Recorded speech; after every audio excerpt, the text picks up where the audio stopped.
कल हमने स्टोरी के माध्यम से टेंस को समझा था, लेकिन उसको ग्रामर की भाषा में डेफिनेशन लिखना होगा ना। कहा था ना कि ये टेंस है, इसके तीन बेटे होते हैं, फिर तीनों को चार चार बेटे होते हैं। तीन बेटे मतलब तीन काइंड्स होते हैं इसके, और उन तीनों काइंड्स के चार चार काइंड्स होते हैं ना। तो सबसे पहले तो टेंस का डेफिनेशन इंग्लिश ग्रामर की भाषा में लिखवा दें, और हम कोशिश करते हैं हिंदी में ही लिखवाएं। तो हिंदी में लिखवाएं तो इस तरह से हमने प्रिपेयर किया है। अच्छा, टेंस तो एक ग्रामर का लेशन है ना, तो लेशन को क्या बोलते हैं? लेशन को हिंदी में इकाई बोलते हैं ना। तो इस तरह से लिख लेते हैं कि इंग्लिश, अच्छा ये तो इंग्लिश ग्रामर की एक इकाई है ना, एक लेशन है ना ये। तो लिख लेते हैं इंग्लिश ग्रामर की वह इकाई, ऐसी इकाई जिससे, मतलब बहुत सारी इकाई होती है, उसमें ये पढ़ाई होती है, वो पढ़ाई होती है। तो ये जो इकाई है जिससे हमें ये पता चले, मतलब ये नॉलेज हो चले कि कोई कार्य कब होता है ना। कोई कार्य कब होता है। तो ताहती है प्रेजेंट टेंस होता है ना, हुआ मतलब पास्ट टेंस, और अथवा भविष्य में होगा, उसे हम टेंस कहते हैं। कोई दिक्कत? तीनों को काइंड्स को हमने मिला दिया। फादर अगर कोई है तो सन्स के तीनों बेटे को मिला के हमने टेंस का परिचय बताया, मतलब डेफिनेशन बताया। कोई दिक्कत? होता है, कॉमा, हुआ अथवा भविष्य में होगा। तो इंग्लिश ग्रामर की वह इकाई है, इसमें हमको क्या सीखने को मिलता है कि कोई कार्य कब होता है, हुआ अथवा भविष्य में होगा। कोई दिक्कत? अब देख लेते हैं, यहाँ पे लिखा हुआ काइंड्स है ना। अब kinds of tense, sons of tense नहीं लिख के काइंड्स ऑफ टेंस लिख देते, मतलब टेंस के बेटे नहीं लिख के काइंड्स कर दिया। कोई दिक्कत? अब there are three kinds of tense, आप लिख लीजिए टेंस के तीन काइंड्स होते हैं हिंदी में। यहाँ पे इंग्लिश लिखा हुआ तो लिखा हुआ, हिंदी में टेंस के तीन काइंड्स होते हैं। आप वीडियो को स्टॉप कर करके इस क्लास को लिखिए, फिर आगे बढ़िए, बैक भी कर सकते हैं, है ना। अब इसके तीन तो चर्चा होता ही आ रहा है, प्रेजेंट टेंस, पास्ट टेंस और फ्यूचर टेंस। कोई दिक्कत? इसको आप नोट कर लीजिए, प्रेजेंट टेंस, दूसरा पास्ट टेंस, तीसरा फ्यूचर टेंस। इसको रोकते हो इस क्लास को। अब आगे पहला कौन सा है? Present tense. तो लिख लिया प्रेजेंट टेंस। अब प्रेजेंट टेंस का डेफिनेशन देखते हैं कि क्या होना चाहिए। अच्छा, प्रेजेंट टेंस का हमने कहा था ना, चार बेटे होते हैं, मतलब चार काइंड्स हैं। अब चारों काइंड्स को मिला के हम डेफिनेशन बनाएंगे।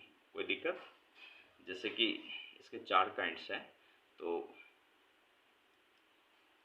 चारों काइंड्स को मिला के हम लोग, तो देखिए, जिस टेंस से हमें यह पता चले कि कोई कार्य कब होता है, तो ताहती है ना, प्रेजेंट इंडेफिनिट का पहचान होता है। इसके चार काइंड्स हमने कल संकेत में बताया था, present indefinite, present continuous, present perfect continuous ना। तो ताहती है प्रेजेंट इंडेफिनिट होता है ना, हो रहा है तो रहा है, ये प्रेजेंट कंटिन्यूअस का पहचान होता है। पहचान को यहाँ पे डेफिनेशन में डाल देंगे। हो चुका है, आगे हम बताएंगे पहचान, अभी नहीं बताया। हो चुका है तो प्रेजेंट परफेक्ट होता है ना। अथवा कुछ समय से जारी है, तो कुछ समय से जारी है तो ये प्रेजेंट परफेक्ट टेंस कहते हैं, है ना। का होता है कहते नहीं, का होता है, ये पहचान, उसे हम क्या कहते हैं? प्रेजेंट टेंस कहते हैं। कोई दिक्कत? जिस टेंस से हमें यह पता चले कि कोई कार्य होता है, कॉमा, हुआ अथवा होता है, कॉमा, हुआ, हो रहा है, कॉमा, हो, जिस टेंस से हमें यह पता चले कि कोई कार्य होता है, कॉमा, हो रहा है, कॉमा, हो चुका है अथवा कुछ समय से जारी है, उसे हम प्रेजेंट टेंस कहते हैं। कोई दिक्कत? अब काइंड्स भी देख लेते हैं प्रेजेंट टेंस के। कितने होते हैं? चार। ये तो क्लियर है पहले से ही।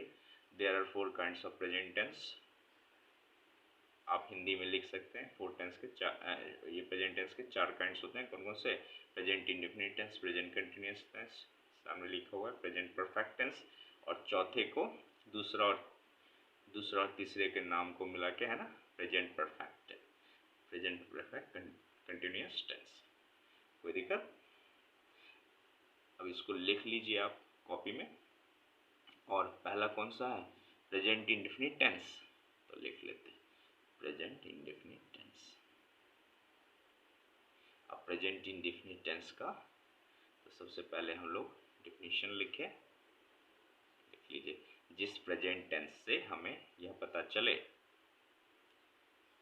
कि कोई कार्य कब होता है उसे हम प्रेजेंट इंडेफिनिट टेंस कहते हैं। कोई दिक्कत? उसे हम क्या कहते हैं? प्रेजेंट इंडेफिनिट टेंस कहते हैं। इसको नोट कर लीजिए डेफिनेशन को। यहाँ इंग्लिश में लिखा हुआ है लेकिन हम हिंदी ही लिखवाएंगे।